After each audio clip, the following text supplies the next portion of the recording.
top stories tonight. General Quarters went down. We posted a mail buoy watch on the fantail, so that's going to be interesting. We got sports with Cahill, and now we'll get into the news. President Clint will propose killing 115 federal programs to save $3.25 billion in the budget he sends to Congress on Monday. But one lawmaker predicts already that there will be howling and grumbling in the political ranks. The president's plan proposes to reduce spending for 300 federal programs, including the 115 that will be completely eliminated as part of the $1.5 trillion budget. Clinton said this budget is one of the toughest ever because of the $500 billion 5-year deficit reduction plan Congress approved last summer. This year's budget is about $30 billion less than Clinton's budget request of a year ago. Among the programs in the extinction list, the Defense Department's Heavy Cargo Helicopter Procurement Program and its Ship-Based Anti-Submarine Warfare Helicopter, and an F-16 Fighter Aircraft Program. The Bureau of Indian Affairs would lose 3 grant programs and payments to law schools that set up legal assistance payments. The New York Times says wiping out federal programs has become one of the biggest struggles in Congress, even when overall spending is being reduced because virtually every program has a politically powered sponsor and an active public constituency. Okay, notes possibly taken by Tanya Harding during a long-distance phone call and found over the weekend in Portland, Oregon, trash bin, may contribute to prosecutors' efforts to link Harding to an attack on figure skating rival Nancy Kerrigan. Law enforcement authorities said the notes allegedly were discovered in the trash Sunday morning by the owner of the FBI is analyzing them to try to determine whether they were written by Harding or her ex-husband, Jeff Gillooly. Investigators also are considering charging Harding with hindering prosecution if they cannot tie her to the conspiracy. According to transcripts of Harding's interview with the FBI 2 weeks ago, an agent threatened her with that charge if she lied to law enforcement authorities. The notes found with kitchen and bathroom trash in the trash bin outside the Dockside Saloon and restaurant might add to evidence authorities need to corroborate accusations by Gillooly that Harding helped plot the attack. The notes refer to the practice rink where Kerrigan trained on Cape Cod and could back up Gillooly's testimony to the FBI that Harding obtained the name of the rink so the Kerrigan hit team would know where to look. In his testimony, Gillooly said Harding phoned a freelance writer to find out where Kerrigan trained. The writer, Farrah Morona, told the FBI that Harding did call her and that she left a message on Harding's answering machine with the name of the rink. The notes show a phonetic rendering of the rink, Toonie Can Arena, and then on another page, amidst doodlings, the name of the rink spelled correctly. That's pretty incriminating, isn't it, Sean? 2 passenger ships have been called into action as U.S. forces continue to redeploy from Somalia to the United States. The Mediterranean Sky, a passenger ship under charter of the Navy's Military Sealift Command, and the Empire State, a training vessel normally employed by the State University of New York Maritime College, are moving American forces from Mogadishu, Somalia, to Mombasa, Kenya. From there, troops will be flown to the United States. The Mediterranean Sky and the Empire State are probably the first civilian-operated ships used to transport American forces since 1968, when troop ships shuttled Republic of Korea personnel between the Republic of Korea and Vietnam. Sean? Thanks, Clint. Okay, some would leave vengeance to the Lord. But Margaret Lanham and Pauline Clark, whose daughters were stabbed, beaten, and had their throats cut by the same man in encounters 10 years apart, wanted a bit of their own, to witness their daughter's murderer die in a Virginia's electric chair. After an emotional and stark debate, the Virginia House of Delegates on Thursday preliminary approved a bill to allow up to 3 members of the victim's family to be present at an execution. If there were multiple victims, 6 relatives could witness the death. The measure, sponsored by Delaware Robert F. McDonald, our Virginia representative of Virginia Beach, advanced on 53 to 42 vote. It will be up for final consideration today. To be truthful, I wanted to see him dead. Dead, dead, dead, Margaret Lanham said Thursday in a telephone interview from her West Virginia home. They allowed that bastard to get married just days before his execution. Why can't the family watch the bastards die? Landon drove more than 300 miles from her home to stand outside Greensville Correctional Center on December 16 as David Martin Pruitt was electrocuted. Pruitt, 44, was convicted for the 1985 rape and murder of his best friend's wife and Lanham's daughter, Wilma Lanham Harvey, 36, of Virginia Beach. He confessed both to Harvey's killing and the 1975 slaying of Deborah Clark McGinnis, 22, also of Virginia Beach. Pruitt stabbed McGinnis, beat her, and cut her throat in a fast food restaurant where she worked. Unless you have lived with a situation like this, you cannot possibly understand our feelings, Pauline Clark of Chesapeake, McGinnis' mother, said in a telephone interview. Prime Minister Morihiro Hakasako of Japan announced a $55 billion tax cut early Thursday, an initiative that could help trouble U.S.-Japan trade relations but shatter his fragile ruling coalition. Debate over the cut threatens stability of Japan's government just a week before Hasakawa is to meet with President Clinton in Washington. The turmoil also could undermine the main purpose of the tax cut, reviving Japan's economy. Hosokawa yielded the finance ministry in agreeing to make up for the tax cut by raising the national sales tax to 7% from 3% in 1997. That led socialists to denounce the plan. Thanks, Clint. You're welcome. Drug manufacturers charge 60% more for many brand name drugs in the United States than for the identical medicines in the United Kingdom, a government study finds.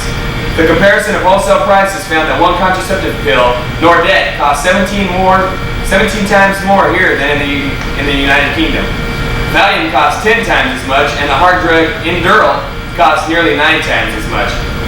Rep. Henry Waxman, D. California, said the General Accounting Office study demonstrates that Americans are being forced to pay high prices to subsidize low drug prices in the rest of the world. Waxman said Congress, as part of a health reform, must find a way to balance profits and price in a way fair to the American consumer. The British market is heavily regulated, with the government buying most drugs through the National Health Service. The pharmaceutical industry said the study exaggerated the actual price gap by ignoring generic drugs, widespread discounting, and rebates in the U.S. market.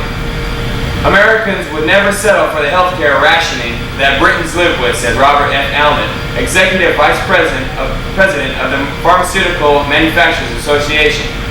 The Warner Lambert Company released a study by a Harvard Medical School researcher, Thomas McLaughlin, who found only slight variations in prices of new drugs introduced in 1990 to 91 in the United States, Britain, Canada, and Germany. That's boring stuff.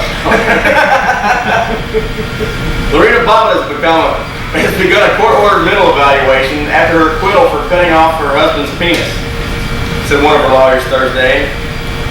A psychiatrist and a psychologist must prepare a report for her mental condition before February 28 hearing. Mrs. Bobbitt was admitted to Central State Hospital in Petersburg hours after a jury found her not guilty, by reason of insanity. The psychiatrist has already seen her. Whether or not they've reached any conclusions, I don't know, Attorney Blair Howard said. The pair of doctors will assess whether Mrs. Bobbitt poses a danger to herself and others. Circuit Judge Herman A. Weisenhat will use their report to decide if Bobbitt should be released from the hospital. Weisenhat could order Bobbitt committed for an initial term, of 6 months, or require that she receive mental treatment outside the hospital. He could also completely set her free. That was interesting. Okay, General Motors Corporation can't make 50,000 retirees pay an increasing share of their medical bills, a judge in Detroit ruled Wednesday, because GM promised them free health care for the rest of their lives. The landmark ruling could force GM to stop charging the retirees for any part of their care and to reimburse them for tens of millions of dollars in bills they've had to pay since 1988. It could make companies nationwide think twice before trying to control health costs by making their retirees pay more. Here's some news for you sailors who have children. The myth of the sugar high may finally be laid to rest by a comprehensive new study which concludes that consuming large quantities of sugar does not make children hyperactive. Many scientists have long believed that sugar-laced foods pose no threat to children other than tooth decay and obesity. But the new study published today in the New England Journal of Medicine should have a great impact with the general public. In the study, researchers prepared all food eaten by 48 children and their families for 9 weeks and carefully observed their behavior. There is no evidence sugar has adverse effect on children's behavior, Dr. Woolworth said of Vanderbilt University. Every well-controlled study has now shown that there is no link between sugar and behavior. This is absolutely a dead issue. I'm glad we finally got to the bottom of it, Sean, aren't you? Yep, I'm definitely gonna have to stop eating that sugar. No, you don't have to stop eating that sugar. You can eat it all you want. Thanks. Go on. Okay, now for some world news. The government intensified its hunt for Islamic militants Wednesday, announcing that security forces will shoot first during raids. Leading Muslim extremists, meanwhile, warned foreigners to leave the country. The government's policy shift, announced the day after police in Cairo killed 7 suspected extremists, is apparently aimed at preventing more police deaths. About 90 officers were killed by militants last year, and one was shot dead Wednesday in southern Egypt. Hassan El-Afi, the interior minister, said the new policy would include constant raids and night and day attacks on hideouts. Clint?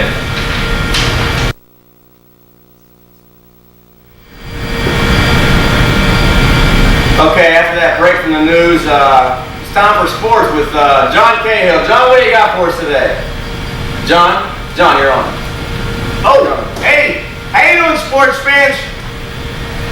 I'll take care of that. You've already seen the thing we did on spades. Now, if you've got any sports that you guys think is a legitimate sport, or even if you think it might be a little bit on the borderline, you let me know. We'll come by. We'll do a little shoot of it. We'll see if it's a sport. Now, what you guys are doing in your racks late at night by yourselves is not a sport, so I don't want to get any notes like that. Unless you're wearing a batting glove. Let me know if you are. Alright, now let's get to the sports. I didn't get too much because A-Farts didn't come in. That's part of my whine, bitch, and complaint section of the show. A-Farts didn't come in, so I had to grab what I could from the radio down at Cruise Rec. And I got some halftime scores for you. They're about an hour old. Now, the halftime scores, I had Notre Dame 38 over UCLA 28 in college hoops.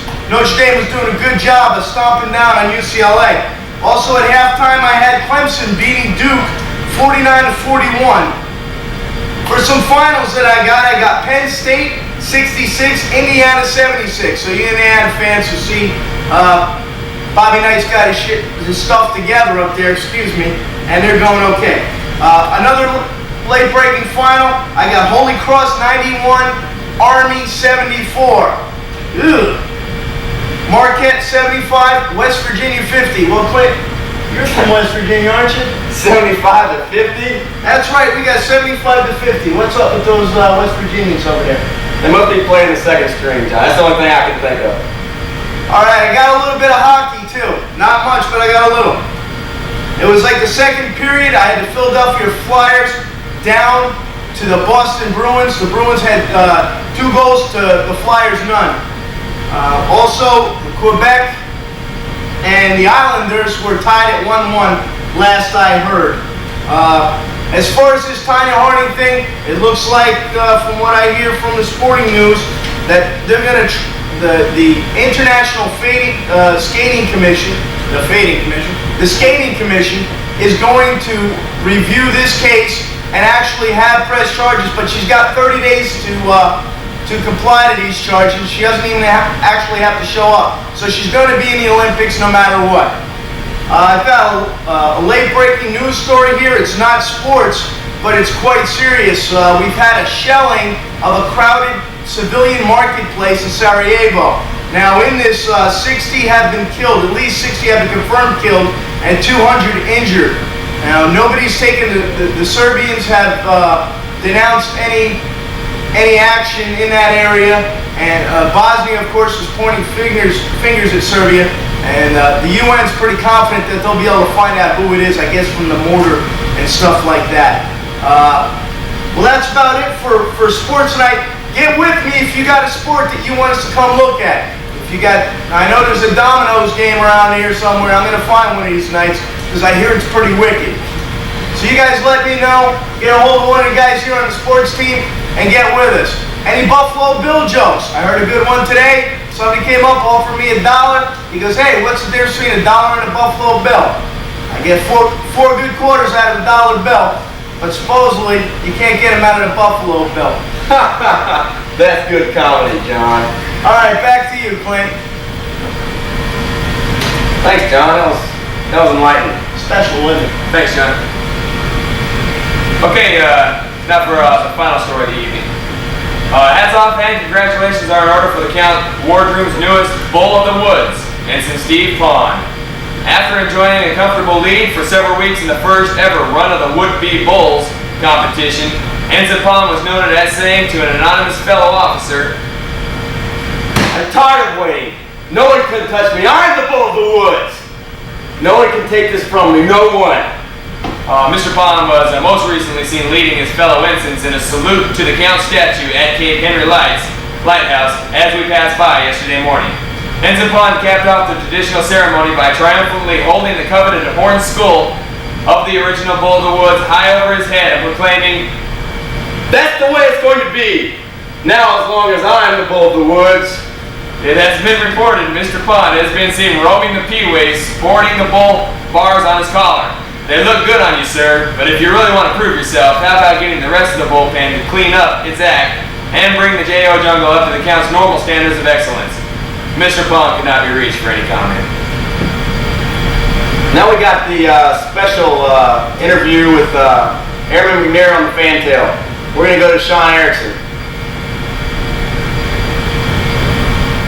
Afternoon, shipmates. It's 5 February, and we're coming to you live from the fantail. We're basically going to do an interview with two shipmates that have basically fallen victim of the Count's infamous mail. All right, Airman Neal, where are you from? Oklahoma City. Okay, and in standing this watch, what do your duties consist of? Well, I'm looking for the helo that's going to drop off the mail. When they drop off the mail, the ship's going to pull alongside the buoy, and I'm going to hook it with this hook here. Okay, so that's what you're going to use this hook for. What's the rest of this equipment used for? It's safety equipment. Make sure I don't go overboard. Okay, well that makes sense. All right, one final question. Why don't you hit some points on what you would tell junior personnel in the training of this important watch? Pretty much like as everything with the Navy, you got to stress safety. You know. Dress safely. I've got 3 lines, so safety and make sure you hook the mail. That's the second most important thing. Yeah, well, I have heard rumors on other ships that one mail buoy watch did miss the mail, and basically the next day it was missing. Did you hear anything about that? No, I haven't heard that one yet, but I'm sure I will if I do miss it, but I don't think I will. All right, well, that's great.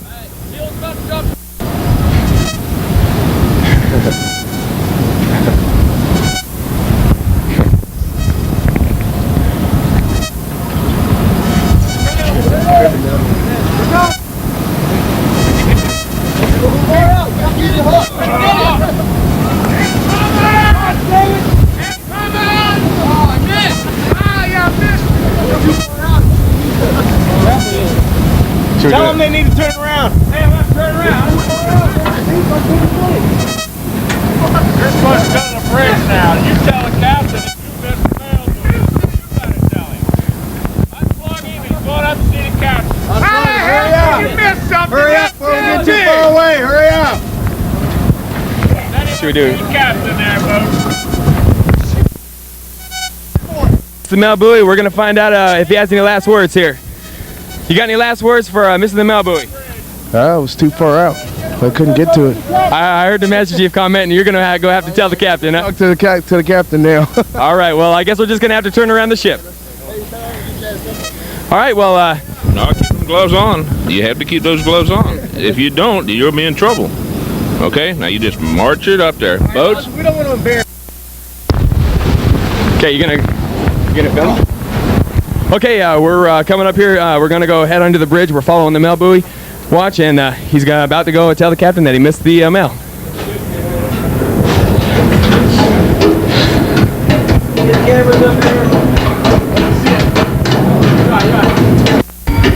All right, we're on our way up the ladder to the bridge. We're almost there. Let's see what happens. I feel a lot of tension in the air. Not in here. He's not in here. Denied. It's the stateroom.